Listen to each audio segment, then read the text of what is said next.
Good morning student. आज हम start करेंगे पार्ट 20 मिनी महात्मा, जिसे लिखा है श्री आलम शाह खान जी ने। गांधी जी के इस कथन अत्याचार को सहना, अत्याचार को बढ़ावा देना है को आत्मसात करती इस कहानी का मुख्य पात्र मोहन पुलिस अधिकारी की ज्यादती का शांतिपूर्ण परंतु दृढ़ विरोध करता है। अपने निश्चय पर अटल मोहन के प्रतिकार के समक्ष पुलिस अधिकारी को अपनी गलती सार्वजनिक रूप से स्वीकार करते हुए खेद व्यक्त करनी पड़ती है। प्रस्तुत कहानी न सिर्फ किशोर व बालक की दृढ़ता और प्रतिकार की शक्ति को भी व्यक्त करती है, बल्कि यह कहानी संबंधों के सौहार्द को भी बनाए रखने का प्रयास करती है। बात जरा सी थी, पर मोहन था कि रोए जा रहा था। लोग समझा समझा कर थक गए कि बड़े छोटों को पीटते चले आए हैं। अगर पुलिस अंकल ने उसके एक चपत लगा भी दी तो क्या हो गया? कौन सा पहाड़ टूट पड़ा उस पर? बड़े हैं, पड़ोसी हैं, प्यार भी करते हैं, अच्छे बुरे में भी काम आते हैं। पर वह अब रोते रोते मुंह बिसूरने लगा था। उसकी हिचकियां बंध गई। अरे भाई, बड़े हैं, ज़रा जल्दी होगी। किसी ने उन्हें नहीं टोका, एक तुम ही उनके आड़े आ गए। क्यों? कोई बड़ा नहीं रोकता टोकता तो क्या वह उसके चाटा जड़ देते हैं? उसे चाटा जड़ देते हैं? नहीं तो मुझे इसलिए पीट दिया कि मैं बच्चा हूँ, छोटा हूँ और कमज़ोर हूँ। ऐसा कौन बोलता है? छोटा बच्चा। लोग भी तरह तरह की बातें कर रहे थे। लड़का जिरह किए जा रहा था, इसे कौन समझाए? रोता है, रोने दो। कब तक रोएगा? अभी थक कर अपने आप चुप हो जाएगा। चलो जी चलो, सब इंस्पेक्टर साहब आप भी चलें। सुबह ही सुबह रोनी सूरत सामने पड़ी। छुट्टी का दिन ना बिगड़ जाए, इतना कहकर दूध के बूथ के आगे खड़े लोग बिखर गए। दूध खत्म होने पर दूध वाला भी दूध का बूथ बंद करके चला गया, पर वह वहीं खड़ा रोता रहा। टस से मस ना हुआ। सूरज की किरणें चमकने पर भी जब वह घर ना पहुंचा तो उसकी माँ ने इधर उधर पूछा। पड़ोस के गुल्लू ने सारी बातें बतलाई।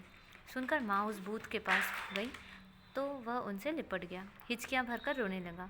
माँ ने भी वही कहा जो सबने कहा था। अरे बेटा, बड़े हैं, बाप बराबर, तनिक चपतियाँ दी तो क्या हो गया? कौन तीर तान दिया? तुम भी चुप हो जाओ। और मार दिया तो कुछ नहीं, बड़े हैं और मार दे, पर मेरा कसूर तो क्या है बताइए? बप्पा को कारखाने में यूनियन वालों ने मारा, वे अस्पताल में पड़े हैं, उनका कोई कसूर होगा। पर मुझे क्यों मारा? मेरी क्या गलती थी? क्या कसूर था? अब जिद मत कर, तूने दूध भी नहीं लिया। तेरे बप्पा को अस्पताल नाश्ता देने जाना है, तुझे याद नहीं? मैं नहीं जाऊंगा, कहीं नहीं जाऊंगा। जाऊंगा तो पुलिस अंकल के घर। मान भी जा बेटे, मैं उनसे कह दूंगी कि आगे से ऐसा सलूक ना करे बच्चों के साथ। पर जो 2 चांटे मुझे जड़ दिए, उनका क्या? अब चुप भी हो ले, नहीं तो मैं भी लगा दूंगी। चल। तो तुम भी क्यों चूको? लगा दो। मैं कहती हूँ घर चल, अस्पताल जाना है। अब उठ भी। नहीं आता तो जा मर कहीं। इतना कहकर माँ सिर पर पल्ला ढककर वहाँ से चल दी। ट्रेन ट्रेन ट्रेन घंटी घनघनाई। थोड़ी देर बाद दरवाज़ा खोला तो पाया भीगी आंखें लिए सामने मोहन खड़ा है। उसे देखकर शेर सिंह सब पकाए। अंकल, आपने मुझे क्यों मारा? मेरा क्या कसूर था? सुबकते हुए उसने वही सवाल पूछा। किसने मारा किसको? मैं कुछ नहीं जानता। आपने मारा मुझे, आखिर क्यों मारा? जा, मारा तो मारा, दफ़ा हो जाए यहाँ से, नहीं तो पिटा जाएगा। चल खिसक। वे गरजे। वह भी कड़क कर बोला। अब आसपास के घरों के मुंडेरे से 10-5 चेहरे उभर आए। देखा बरामदे के सामने मुंह बिसुरता मोहन खड़ा है और बरामदे में झल्लाए शेर सिंह। जाएगा भी यहाँ से, या 2-1 चपत खाकर ही टलेगा? आप जो चाहे करें, जब तक मेरा कसूर नहीं बताएंगे मैं यहाँ से नहीं जाऊँगा। अजीब उज्जट ढीठ लड़का है, एक पड़ोसी ने कहा। देखिए, आप इसे समझाएं, अगर यहाँ से दफ़ा नहीं हुआ तो मैं इसे कोतवाली में बंद करवा दूँगा। शेर सिंह गरजे और कहा। आप जो चाहें सो करें, पर मेरा कसूर क्या है ये बताइए। जिससे मैं आगे ऐसा नहीं करूं, बड़ों को मुझ पर हाथ उठाना पड़े। अभी तो बस तू इतना कर कि यहाँ से दफ़ा हो जा, नहीं तो वे भन्ना है। सच पड़ोस का लिहाज है, वरना इस बच्चों को यह वह सबक सिखाता कि शेर सिंह कुड़कर बोले। परसों ही वे नायक की तरक्की लेकर असिस्टेंट सब इंस्पेक्टर बने थे। मैं सबक सीखने ही आया हूँ। आप मुझे बताएं कि कतार तोड़ने वालों को टोकना कोई पाप है? यार, इस लड़के पर कौन सा भूत सवार है, किसी भी तरह नहीं मानता। इतना कहकर शर्मा जी नीचे उतरे। वर्मा जी भी साथ आए और उसे पुचकार कर दिलासा देते हुए बोले, बहुत हो गया बेटे, मोहन अब छोड़ो भी और घर चले जाओ। आप सच माने मेरी हेठी नहीं हुई। अगर अंकल ने पीट दिया और लगा दे दो चार, पर बताएं तो कि आखिर क्यों मारा मुझे। कुत्ते की दुम टेढ़ी की टेढ़ी, कहा ना भाई बड़े हैं। बड़े तो आप हैं, आप सब हैं, सभी पीट दें, मैं कुछ नहीं बोलूँगा, लेकिन इतना बताएं कि क्यों? सिर्फ इसलिए मैं छोटा हूँ या कमज़ोर हूँ? नहीं नहीं, यह बात नहीं, तुमसे कोई बदतमीज़ी हुई होगी इसीलिए बस। तो यह भी बता दें कि वह क्या बदतमीज़ी थी। जा जा, कुछ नहीं हुआ, पीट दिया हमने, कर ले जो करना है। अब शेर सिंह के भीतर बैठा पुलिस वाला बोला, ठीक है तो मैं यहीं बैठा हूँ आपके फाटक के बाहर, बैठ या मर हमारी बला से, शेर सिंह ने कहा। तभी उसकी घरवाली बाहर आई और उसने सामने खड़े लोगों के साथ के हाथ जोड़कर वहाँ से जाने को कहा और मोहन की बात थाम भीतर ले गई। अब बोल बेटा, क्या गजब हो गया? अगर उन्होंने एक आध लगा भी दी तो क्या हुआ? जैसे हमारी अमृत वैसा तू। चल मुंह धो कुल्ला कर और नाश्ता कर ले, उठ। आंटी आपकी बात सर आँखों पर अंकल बताएं तो? अब क्या बताएं, समझ ले कि गुस्सा आ गया तो बस बाहर 5 पड़ोसियों के सामने यही कह दे, भाई तू तो बहुत ज़िद्दी है, इससे क्या हो जाएगा? तुझे तसल्ली हो जाएगी कि मैंने ठीक काम किया था। मैं कहती हूँ कि तुमने गलती नहीं की, ठीक किया। आपने कहाँ माना, पर पीटा तो अंकल ने सबके सामने। अजी सुनते हो, सुबह सवेरे क्या महाभारत रचा बैठे। कह दो कि ठीक था, मोहन बस गुस्से में पीट दिया।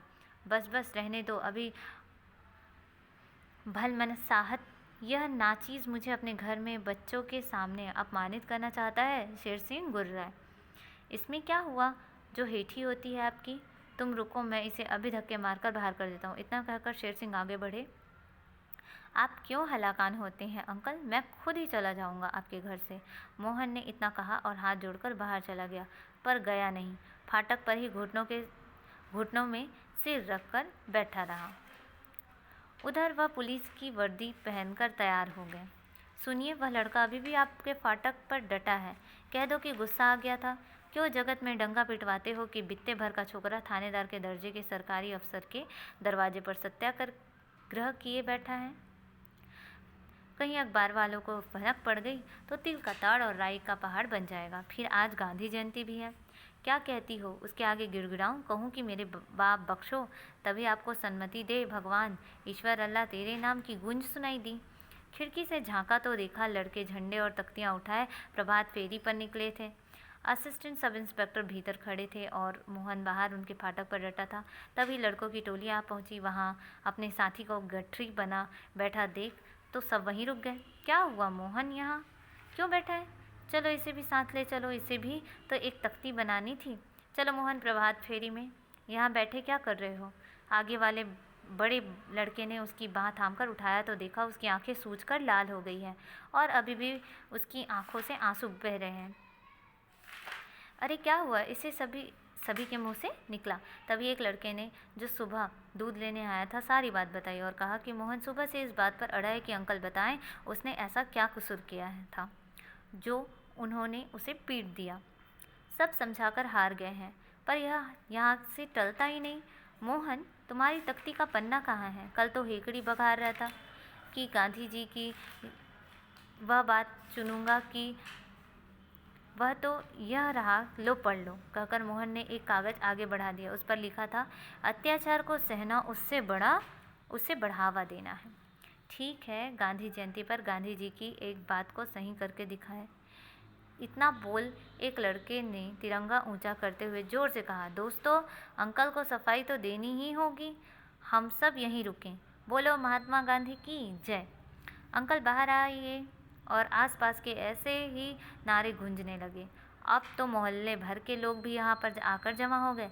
नारे गूंजते रहे। मोहन हाथ जोड़कर फाटक के सामने खड़ा रहा।